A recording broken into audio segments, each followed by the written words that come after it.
Sexy boy. How are you? Good. I'm just turning this everything. I'm good. I've just been doing interviews all day. Oh my gosh, all day long. Well, now you got another one. So sorry. Look how handsome you are. Wow. Thank Where are you. you from? Originally Tennessee. I live in Los Angeles now. Do you like me? What? Do you like me? Do you think I'm pretty? I do think you're pretty. Do you not think you're pretty? Do you think I'm handsome out of drag? Yeah. Like, I actually would do. you? I actually, what? Would you? Would I? Yes, I would.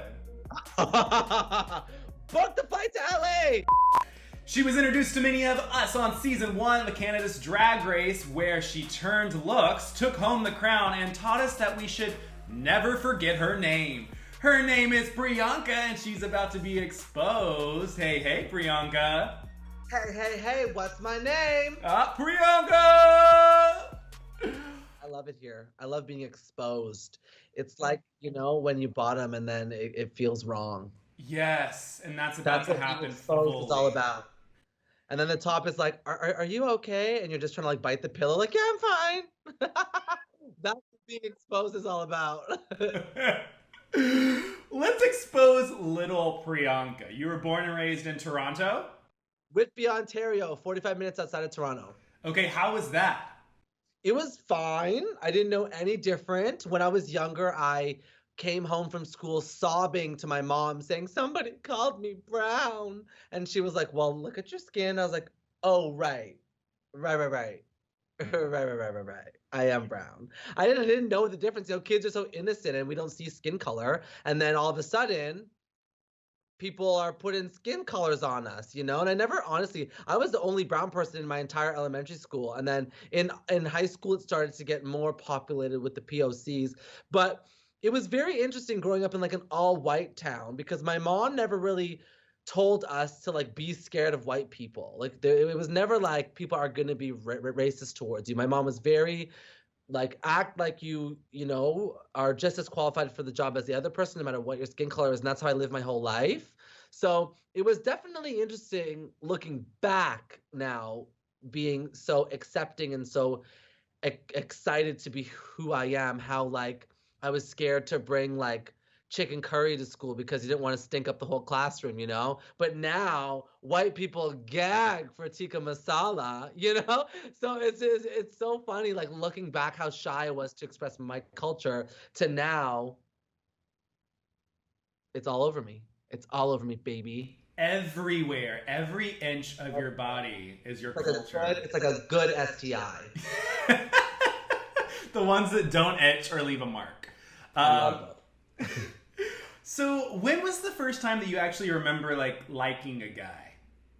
I love these questions. Wow, that's a great question. The first time I remember liking a guy ever, even though I was still closeted, I'm gonna have to say the first guy that came to my mind his name is Justin. And he was in my grade 10 history class. And he was like, how like they had like the jocks of the school and they were in all the sports and they were beautiful skin and beautiful cheekbones and they smelled like stinky dink, but you kind of liked it. He is very straight and was straight, been straight.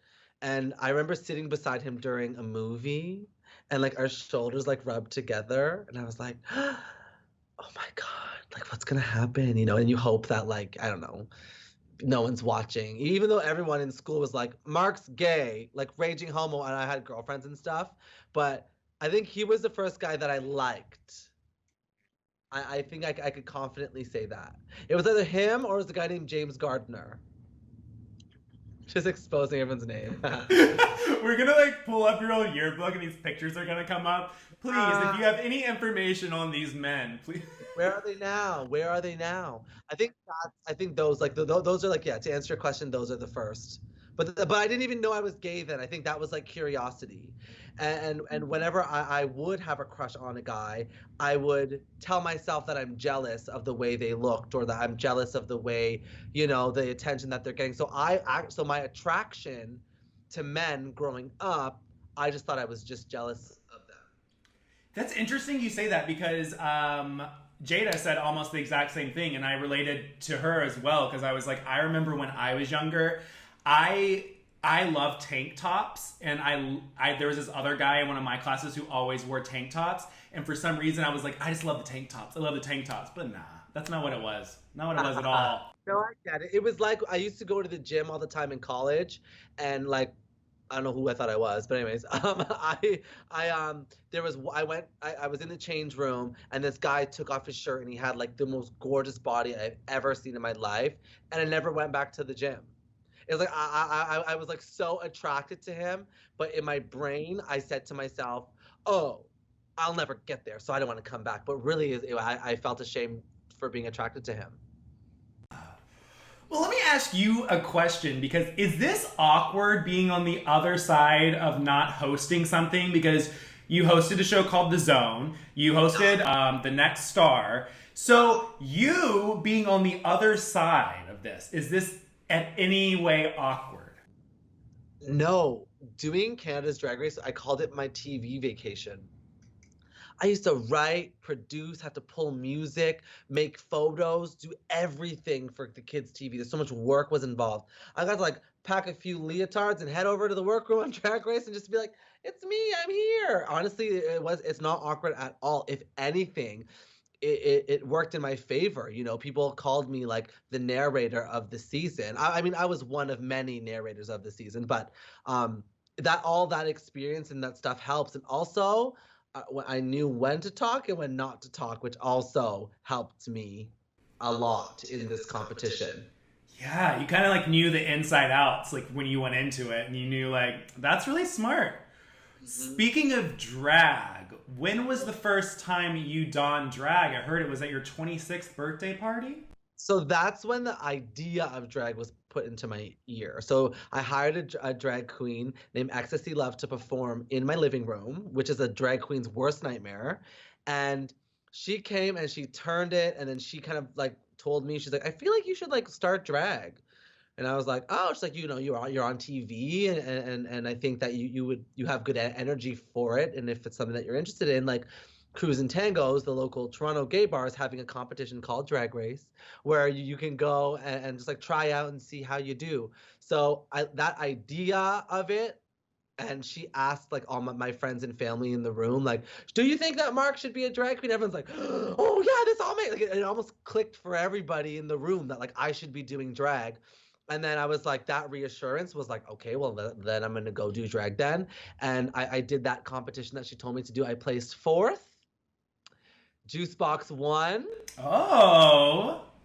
and it was that launch pad for me to start a drag career in Toronto. Where did Crazy, right? Yeah, and it's also crazy that Juicebox won, and then it was the other way around this time. But let's get into the origin of your name. Where did Priyanka come from? I know it is kind of like a cultural thing too. I had a lot of Priyanka friends when I was in college. So is it something cultural, or did it have a different meaning? I mean, it definitely it's kind of it all kind of adds up to be the same thing. Like when I was thinking of a name and looking at the scope of Toronto drag, I was like, okay, there's no mainstream South Asian performer on the strip right now. So if I'm gonna go on stage, do I want to be called like Ruby or Crystal or Cynthia? No. I was like, what could be a name that can kind of like be mainstream enough, but that still screams like a brown girl's about to hit stage. And then because of Priyanka Chopra, she was on Quantico at the time. I was like, oh, like people know Priyanka Chopra, so if I just take that name, it's already familiar to like a mass audience. Slap it on me, throw a wig on, some eyelashes, and then boom. But it wasn't until couple months into it that I had a lot of like other brown people come up to me and say like, we are so thankful that there's someone here named Priyanka that we can relate to. And then that's when I kind of started to realize my importance and how important it is for me to keep screaming my name and to be this representation for people. So it kind of like the meaning behind it was like a marketing plan, but then now it's become like the heart and soul of why I have the crown on my head. Let me get into the drag race aspect. It's 2020. You are announced as a contestant on a show called Canada's Drag Race. First ever season. First season, first person to enter the workroom. Yeah. What led you to actually audition for the show? What was pushing you to do it? I one time drunkenly had a conversation Christmas 2018 with Brooklyn Heights at Woody's in Toronto. And she comes up to me, and whenever she walks into a room, everyone gets giddy. This is even before her season was announced. And she came up to me and she says, I heard about you. She's like, you have 2 crowns right now. I was the last queen to do that in Toronto. Because she was that bitch, right? She would go and win all the competitions and be reigning at 3 different bars in 1 year. And then I was the next one to do it after her. And then she said, get your visa, get on Drag Race. You're the next one. You're the next one. I know it. And then I blinked and she was gone. I was like, did that just happen? Like, oh my God, Brooklyn. And then it was 2019. So maybe 5 or 6 months later after that encounter, after her season had been announced, after I'd opened up for her a couple times. And when I saw the post on Instagram, I literally looked at it and was like, my life is going to change. I just knew it. I just knew that I was going to be on the show. It was in my cards, no matter what Miss Clio says. It was in my cards to be on that show, and it's just crazy how meant to do something you are, and I'm meant to be this. It's wild. Where were you when you got the phone call? I was at home. We got an email saying, hey, can you guys can you do a quick phone interview with us? One last thing. And then I was sitting there at my kitchen table, waiting for this phone to ring. And then it rang. And then they asked, a couple questions, why do you think you should be, just to kind of get your brain away from, because, and then they were like, so we want to tell you that you are on season 1 of Canada's Drag Race. And I was like, what? And then it was I saw my entire life flash before my eyes, all the hard work, all the sleepless nights, my family, all the sacrifices that you make to do drag and to work hard, and all the friends that support you. I was like, oh my God, this is crazy. And then you hit the ground running and you start preparing for the whole thing. Then you walk into the door. It's the first episode. With a question mark covering your face. Yes, a question mark covering your face. You say your catchphrase. My name is Priyanka. What's my name? Do you love me? I can't believe I'm here! You end up seeing your competition. Did you know any of the girls before walking in? I knew Juicebox, Tainomi, Scarlet Bobo, Rita Bega, Starzy, and Boa. Wow, that's half the cast. That's a lot of girls. I didn't know Lemon, Alona, Kiara, Jimbo. Does that add up? 6'4"? Yeah. No, am I missing? Oh, I knew Kind. I knew Kind too. I opened for Kimchi with her once before the show.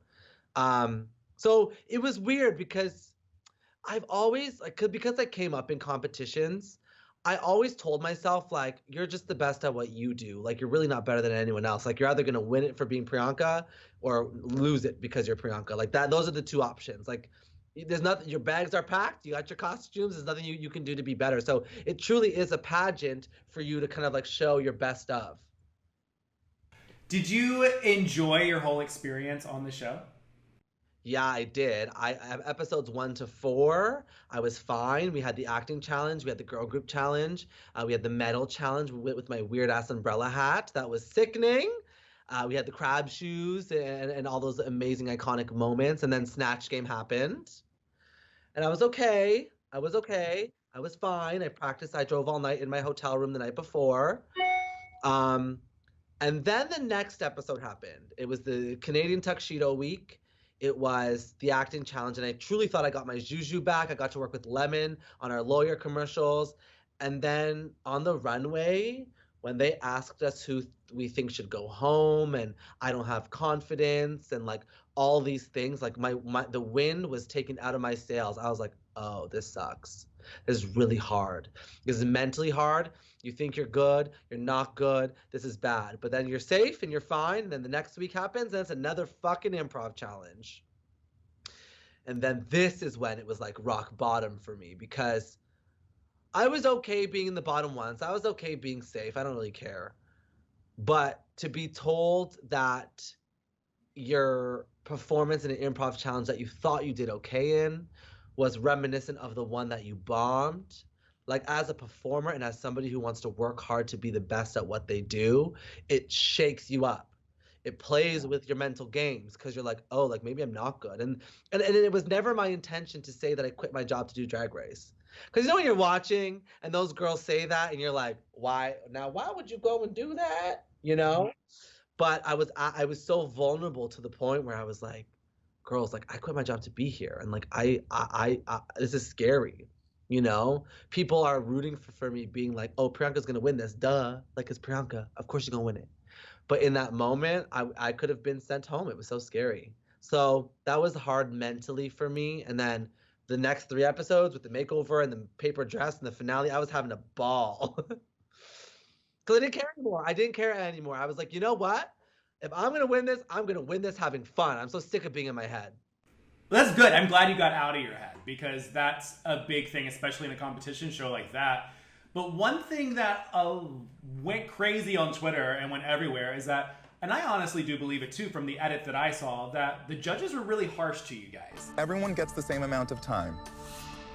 Use it better, maybe. A little harsh, Scratch. Yeah, a little harsh.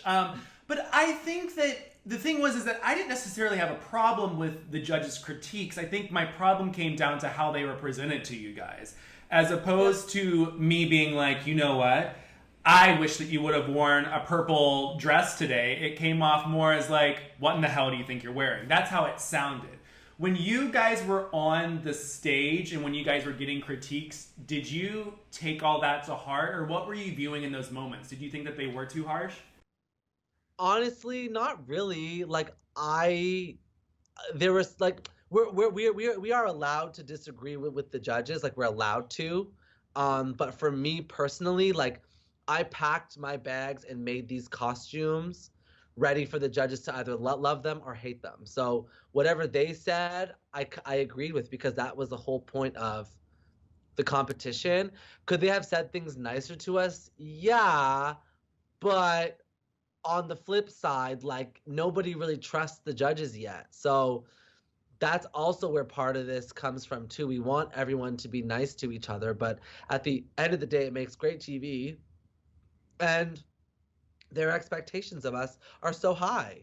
So I don't know, like I want to say that they should have been nicer to us. Of course, there's a different way of saying things, but like look at like the Alona ass gate, for example, when they said she should have, you know, they could see the razor bumps and she should have done this. Like this whole like fat shaming and body shaming thing came from it. But Alona and I put glitter all over her ass that day. So it was her intention to cover up things. So the judges didn't mean to make her feel awful about her body. It's just tough when we're talking about silhouettes and what looks good under lights and what you know. It's just hard, because like when you're hired as a judge, you can only go based on of what you've seen before. So the 3 of them have only watched All Stars, Thailand, UK, all the seasons of the US version, and that's what they're judging us based on. It's hard, right? It's a mental game. It's a hard mental game even for them, because like a silhouette is one thing, because that's something that you should, you know, strive to have. But if you're coming for someone's weight and skin, then that's where we draw the line. And I don't think like Alona's butt thing was about her body at all. I think it was just your intention, what was to cover it up, and you didn't. Yeah, exactly. Do you feel like having a judge like Brooklyn, where you had known Brooklyn before, was like hard to strain any part of a potential friendship that you guys had?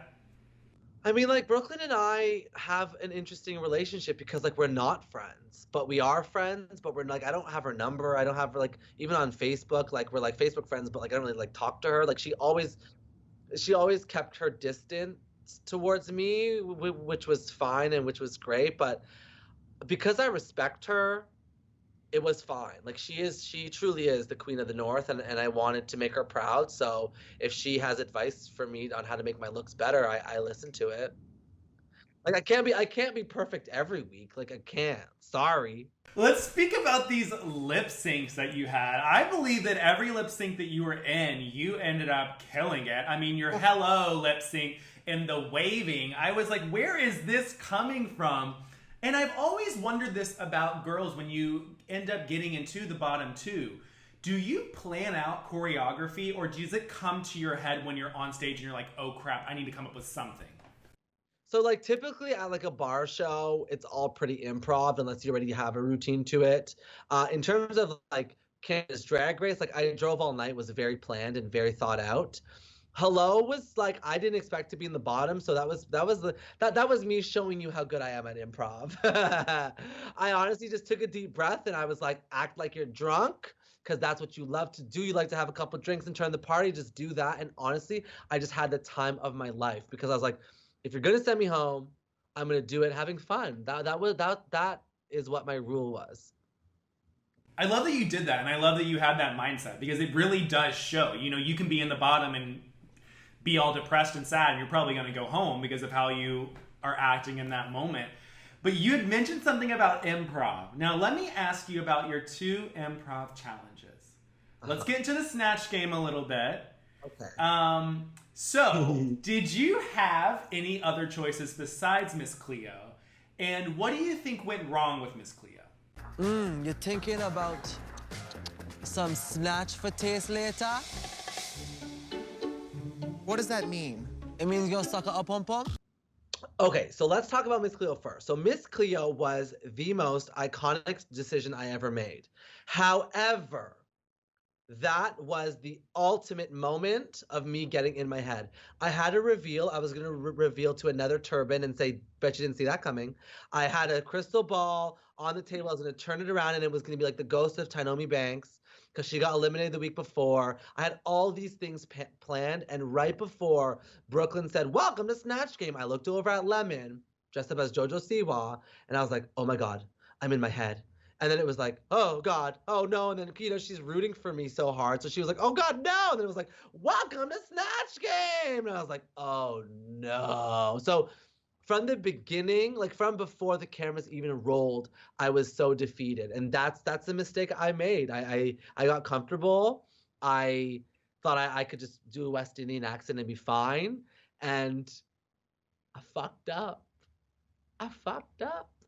And then, in terms of other characters, the only other character I had planned was Miranda Sings, who I am a lot alike, but I just didn't do it. And I don't regret it because we wouldn't have gotten I Drove All Night. But in another world, it would be cool to either see me do Miss Cleo justice or see how I would tackle Miranda Sings. It's embarrassing, but I'm so happy it happened. Like watching that episode, woo! I was like, it was so awkward. Is it as awkward when you're actually in Snatch Game? Is it worse because you don't have claps, you don't have laughter, you don't have any of that stuff? Is it silent? Like, how do you know if you're doing well? Completely silent. Like, it's like so silent. Like, I'm just sitting there like, oops. And everyone's like, and you can feel the other girls be like, wow, Priyanka's really shitting bed here. And then you have like Lemon be like, I like my hair. And then you're sitting there being like, I'm so bad at drag. I'm disgusting. I hate it here. When will this end? And they're just sitting there. And my neck was so tense because I just wanted it to end. And like, just when we were about to wrap, they were like, one more question. I was like, no, just end it. Take me out of my misery. I've never gotten out of drag so fast. I think you should get back into the Miss Cleo getup, and when you end up doing a music video, that needs to be the start of your music video, going into a crystal ball, and then the music video starts. I actually released a Hannah Montana video because I called myself the Hannah Montana of drag. I used to play a character on YTV called Psychic Suki, and he would be in the basement of his mom's house, and his mom would always interrupt his fortune telling. That was like his shtick, and then I wanted to pay homage to it, so that's why I did the Hannah Montana thing. I love these faces you do. You're always like, Smiling so much, you make me so happy. oh, good. Hopefully the questions are good. But let's get into a little. Look at this guy. Come, hold on. Hi. Hi. Hi, baby. Oh my gosh, you got Yeah. red hair. I love your red hair. Oh, thanks.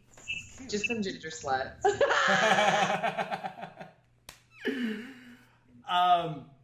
All right, let's get into a little bit of a controversy that the internet really didn't like.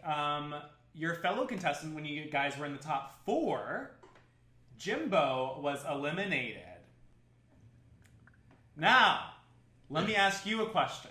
From where you were standing that episode, you end up, you're good. Do you think Jimbo and Rita should have been the bottoms for that episode, and do you believe Jimbo should have left? Yes!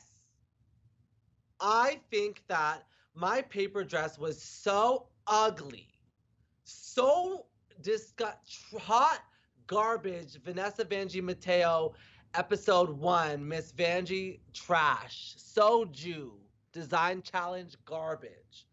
But here's the thing. It's a ball, and all 3 looks are rated. My first 2 looks were easily 2 of the best looks of the night. I could confidently say that, especially the Christmas one. Like, I think the Christmas one takes the cake. I love Christmas. So with that said, that's what kind of edges me in closer to the finale, because it's very clear that I have presence, that I could sell a garment, that I have the charisma, uniqueness, nerve, and talents, and nerve, especially to wear a paper dress in front of Michelle Visage. Jimbo's runways weren't that good, and his makeup was not that good, and the design challenge was better than mine. Yes, I can say that, but his first 2 runways weren't better than my first 2 runways. So if we're gonna compare, if we're gonna put all 4 of us together and kind of give points for each category and add it all up, I would still be in the finale. I think Jimbo fans and Jimbo himself live in a Jimbo verse, which I love. House of Jimbo, holla if you could hear me, because I'm a Jimbo stan too. I wear my Jimbo merch all the time. But I think that it's time that we stop tearing each other down to justify our bad looks. Did you get hate from that? I got so much hate. When I won the makeover challenge, and people thought that Jimbo should have won, people went on Twitter and called me a packy and a leotard. Like, and like, honestly, like, I saw it and I was like did someone just, like, how is this okay? And then then I started to, I had this like big aha moment, because Rita was going through a really hard time as well, where people were sending her death threats and saying go kill herself because of all the wins that she has. So could you imagine, like, being a human being, walking away from the show, knowing you have 3 wins under your belt, knowing you might take the crown, knowing that you got 2 great lip syncs under your belt as well, and then the entire fandom turns against you? That's not fair. That's not fair at all.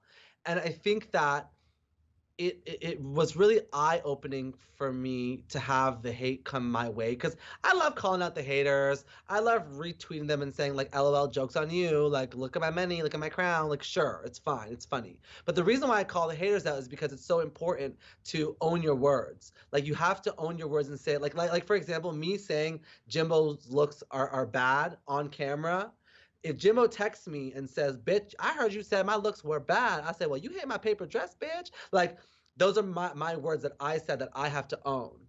And I think that it's important for us queens to, like, stick up for each other when all that hate's coming through, because it's hard. I'm a human with a beating heart and a soul, and it's not fun being called a packy and leotard. Yeah. No. Not at all. And I think that that's the worst thing that ends up happening from Drag Race, is when you're on the show, is that the amount of hate that you girls get, because it's not just like it's one person, because every single person that I interview is like, yeah, the death threats come, everything comes no matter what, because you're not pleasing somebody. And I think that's where part of the fandom can be extremely toxic. I want to give those haters the ticket in, because that's not the Drag Race fandom. They're a whole other subcategory of like Drag Race haters. The Drag Race fandom are the ones who like love us and support us and buy our merch and really build us up. Those other motherfuckers, forgettable. There you go. Forgettable. Something that wasn't forgettable was the finale episode, though. Let's get into this. You guys have to perform. You wear it well. You have to write this verse. How did you come up writing your verse? I sat there at the table and was like, this is what you do, Priyanka. These bitches are trying you, so this is what you need to do. Do you hear the sirens? Oh, they stopped. Oh my God. Oh, do you hear them? Sirens, sirens, bitch, you caught. They're coming for me because I'm so sickening. I sat down there and I was like, here's the structure of your verse. You're going to end on what's my name, because that's your thing. And then you're going to ask questions for the first bit. And then you're going to pay homage to Miss Clio, and you have to mention the paper skirt, because those are the things that were the worst. So you have to mention them. And then I have my demons like, okay, but what if I do that and then like it's not good? You know, like all of it goes through. But it honestly just like came alive. Like my favorite part is that Miss Clio part. Yeah, I just love it so much. I don't know. It just came to my brain, and I'm so proud of it because it was my Drag Race journey all wrapped up and put out there. And I will say this, and please do not send me any hate, anybody. My question for you is, did something go on behind the scenes of the performance? Because I felt like your energy and your lyrics and the song and your head was in it. You were also the only one who lip synced all of the words to the song in the chorus and the verse. What happened to the other two girls? Was there something that we didn't see? Were people not prepared? Did you only get given one take? Like, what was the scenario, do you think? I think that I don't know what happened. I actually only watched You Wear It Well twice, and I've only been watching my verse over and over again. So I haven't been paying attention to the other girls. But forgettable. But I don't know. I didn't realize that they weren't lip syncing the words to You Wear It. What was it? Like, what was happening? You girls come in, and the three of you come, and it's like you're coming down the runway. You are like owning this. Rita looks like she was thrown off from an elderly center, not trying to be rude in any way. And she looks mad and like she doesn't want to be there. And then you're the only one who's actually mouthing the lyrics that Rue sings, and the other girls are just like not doing it. So that's why I was just confused. I was like, what are we doing? I don't honestly remember when Beyonce was like Sasha Fierce? So like when I was performing, I think that's what came over me. I don't know what the other two were going through. We got the same amount of time for everything. We rehearsed the same amount of time. We ran it a couple times, and I don't know. I didn't even notice that. Well, now you're gonna have to end this interview after your performance. Tonight you're gonna have to rewatch it. Oh my God, I didn't even realize. Did you notice that, Lemon? No. No, Lemon didn't. Lemon was only watching me, her star. I was only watching myself, and I wasn't. She said she was only watching herself and she wasn't on screen, so. So you end up on the stage. The winner is about to be announced. Oh my, diarrhea. That's what that feels like, diarrhea. And the diarrhea about to flow because your name is announced. What's her name? Priyanka! Oh my God! Congratulations!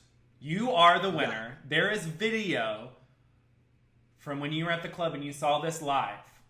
And you fell to the ground.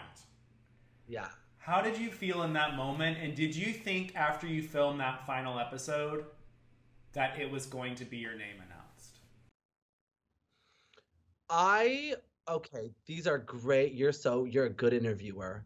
Um, I'm gonna say that, so a couple of things. So in the moment when they announced my name, or when Brooklyn said what's her name, because that was the moment where the whole room, like everyone was like, I just like I was so happy for my mom because I obviously for me too, but like my mom is so smart and so open and so, easy breezy. But it was recently that I learned that she was uncomfortable with me starting drag and that she was hoping that this drag thing was just a phase. So it was amazing that she didn't put those thoughts on me for me to stop doing what I was doing. I would ask advice and she'd give me advice, and I was just so happy to win in front of her with her in the room because it was it was the ultimate. Like the crown goes on my head, but the crown also goes on her head too because like you are a good mom. Like you are a good mom for not putting your uneducated thoughts on your kid, but still trying to support them and let them follow their dreams, even though they do look like a messy man in a wig, you know? Like so that's what that feeling felt like. I was just so happy for her. I was like, wow, like this is like your Mother's Day. Like you did it, mom. You raised a good kid and you let your kid follow their dreams and now look, it breaks my heart to think about like parents that don't let their kids like be themselves and they brainwash their children. It's so sad. But so that's how that felt. And then what was the other thing? Oh, did I think I was gonna win? So honestly, I would go back and forth because people would say like you're the narrator of the season, you're the traitor of the season. Oh my god, the lipstick, you're so good, and this look, ooh, and then the fans they make fan art of you, so your ego's constantly being like built and built and built. And then when I was watching the episode, I was like, okay, Bobo just annihilated her verse. Rita is amazing. Her singing is so good. But when I turned the corner in that finale Eleganza extravaganza look, I said to myself, you won, girl. You just won Canada's Drag Race. You just won. It was undeniable. I felt the most beautiful I ever felt in my life.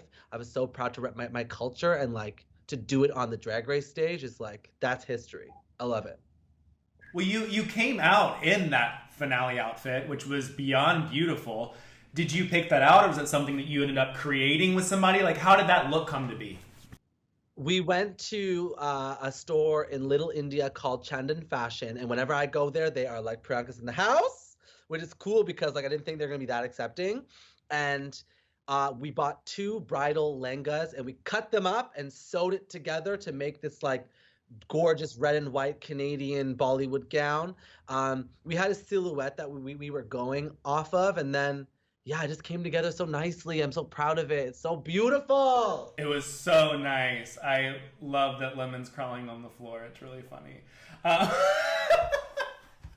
In like I had to plug my phone in. a fully rhinestone dress, like just on the floor.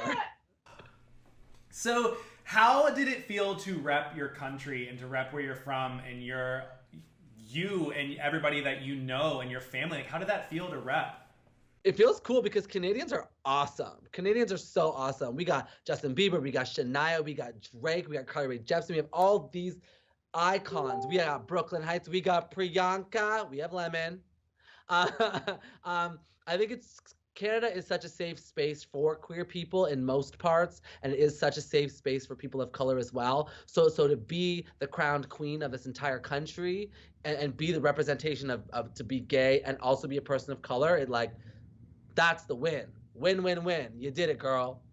You did it, girl. And you get off this season. Unfortunately, there is a little COVID situation, so you're not able to fully expand. But I did see that last night you were in a cafeteria.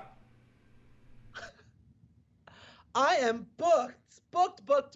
Big star performing in your cafeterias. It was so funny. Like we just got an email saying like, hey, like, do you want to perform at like Western University? And we're like, sure. We thought it was gonna be like a frosh week. We show up. We're literally the cafeteria ladies serving macaroni and cheese.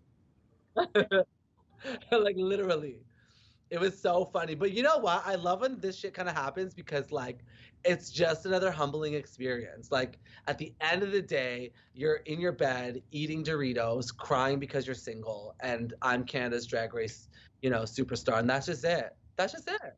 That's it. So I know that a lot of interviewers, and you've spoken on a little bit, have asked about how your dad reacted and how you've had that association. How has it been since? And how has it been since this past week? It's been cool. I went home on Sunday and we like cracked a bottle of champagne and we were like celebrating and he said congratulations. Somebody asked him in the room like, "Oh, so like have you seen Priyanka?" And he was like, "I don't know her." I I think he's like still like processing all of it and I'm just giving him his time and his space. Honestly, like my dad's a fairly quiet guy anyway, so if he doesn't ask me about Priyanka or about my love life or anything like that, like it's fine. I think it's just who he is, and I'm letting him be him because he's letting me be me. Ooh. Ooh! You hit that nail. You hit that nail. That was a good point. Yeah, because honestly, like we forget that our parents are humans and we have such a big expectation of them. And I hear a lot of queer people say, like, my mom doesn't even talk to me about it. I was like, well, would you ever talk to your mom about it in the first place? Like, what do you want from your parents? Like the fact that they're still talking to you, they didn't abandon you, that like sometimes that has to be enough because at the end of the day, it's our chosen family who satisfies us, Like those are the people who really make us feel loved and all that stuff. So that's how I feel about that. I love that though. Kind of like I want you to like do a little mini TED talk on that. That was good. Now, let me ask you this. Do you ever plan on mixing your past job of television hosting with drag and doing any type of thing like that? I would love to do like some sort of like 5 episodes kids TV show with Crystal Method and Nina West. I think the 3 of us doing kids stuff would be hilarious. That needs to happen now. Everybody Yeah. get on it. Make this happen. Make it happen. I still want I think kids are so smart and it is truly fun to entertain them, but my heart is in entertaining like the 19 plus queer people because I feel like I need to be there for them too. So I want to do both. I love it. And let me ask you, what do you think the biggest misconception of Priyanka is? I think people think that Priyanka is this persona that I put on, but as they get to know me, they kind of realize that I am just the same person all around. Like, how can somebody be screaming all the time, so excited all the time? Like, this is fake. It has to be fake. But once you get to know me, like I'm the exact same way I was on Canada's Drag Race that I am in person, which is why I love being me because I just get to be unapologetically myself all the time. So I think that's it. Like, it's not nice when people are skeptical to see if you're fake or not, but I get it. Like when I used to go to parties and this big personality would walk into a room, I would get so quiet because I'd be like, they're probably just being fake, So now I'm the big personality in the room, motherfucker. You better watch out. Well, there you go. And now you have a crown, and now you have every right to be the biggest personality in the room.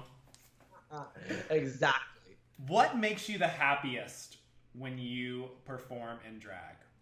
You know what my favorite thing in the whole wide world is when you're performing and someone just can't believe it. Like even before Drag Race, like the way that people would look at me like, okay, she's that girl. Like that's what makes me the happiest. Did you just eat Alyssa Edwards? Yeah, it was like that. That's what yeah.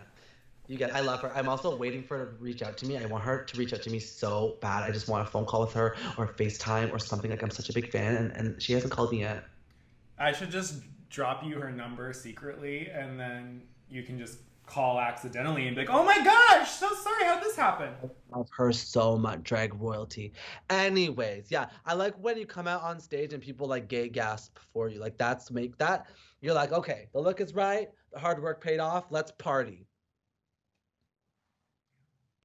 And what is next for Miss Priyanka? What is next? I'm gonna find me a man. But in all seriousness, I want to tour. We're going on to this big Voss Events tour across Canada for a drive-in drag, which is going to be amazing and iconic. I want to just release content and I want to feed the children. Drag Race hands you a big ass audience, and I want to keep entertaining them, keep doing photo shoots like, ooh, you know, like those kinds, and everyone's like, gagging for you, mama, you know? I want to do more of that. I want to do music videos. I want to do it all. But my big goal is I want to be in Scream 5, and I want to be in the opening scene and get killed first. That's my dream. In drag. Oh my gosh. Yeah. That needs to happen. Yeah. I think it could happen. I'm sure I know somebody. Yeah, you have to know somebody. Should I tweet? Let me tweet it right now. You should tweet that. I'm gonna tweet it right now. Because they're slowly announcing the cast, and I'm like getting so excited. Like I have come back as the killer at the end, and then be the leading actress. Okay, I tweeted it. It's gonna happen. Maybe they'll look at your acting challenges. They'll look at my improv challenges and cast me. I think it should be based off the improv. That be your demo reel. So bad. They'll definitely want to kill me. T. What is okay for one day? If you could put on another drag queen's shoes, past or present, and live in their life, who would it be? I would want to live as Brooklyn Heights for the day. You know, she wakes up and just like goes to the mirror and just like admires herself for 5 hours. And then like rubs like oils all over her face, and then goes and she sits on her chair and pets her cats. And then she goes and she paints and she makes some cameos. She eats a cute lunch. But the whole time in her head is just, I'm Brooklyn Heights. I'm Brooklyn Heights. I'm Brooklyn Heights. Don't you think? Yeah, I feel like it's very like pristine too. Like everything's like calculated. Just like, I'm perfect, no problem. I also want to be in her head during her lip sync against Evie Oddly. Oh! Sorry, I would love to like hear the thoughts during that. It probably is like, I'm going home. I'm going, what else can I do? No, I think, you know what? I think Brooklyn knows she's a bitch. She knows it. Because during I Drove All Night, the whole time I was like, backyard, bad bitch. Like, when I flung that wedding dress off the stage, I said, what the bad bitches? A man with a plan, they call it. As we close this out, my last question for you is, what is a message or words of wisdom for the LGBT community? My words of wisdom My words of wisdom would be, my words of wisdom are. My words of wisdom are, I would have to say, this is what I need you to do.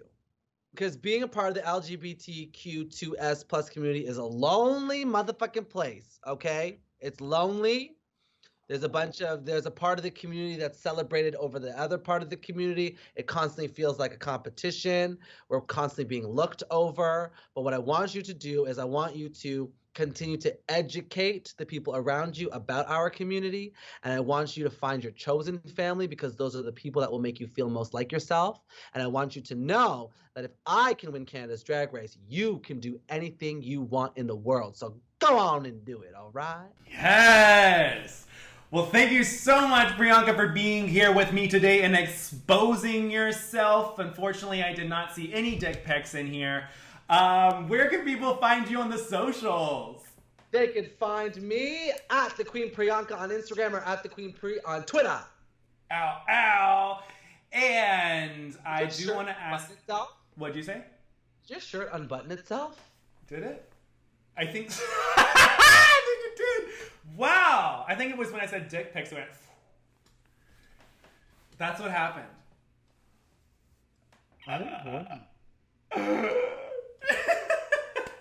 You want some Priyanka? You pull your wig up right away. Okay. My gift to you, if you comment your favorite part about this interview and are subscribed to my YouTube and my Instagram, you could win, from me, a cameo from Priyanka. So, it'll be personalized to you. She'll tell you whatever you want her to tell you. Maybe she'll give you some gossip. Maybe she'll send you a piece of her hair through virtually. No idea what she'll do, you know? Don't put it past me. Well, thank you guys so much for tuning in. Until next time, I'm Joseph Shepard, and that is the current reigning, most amazing Canadian drag queen and the Queen of the North. Oh, it's Priyanka. Mwah, I love you so much. Bye. Bye.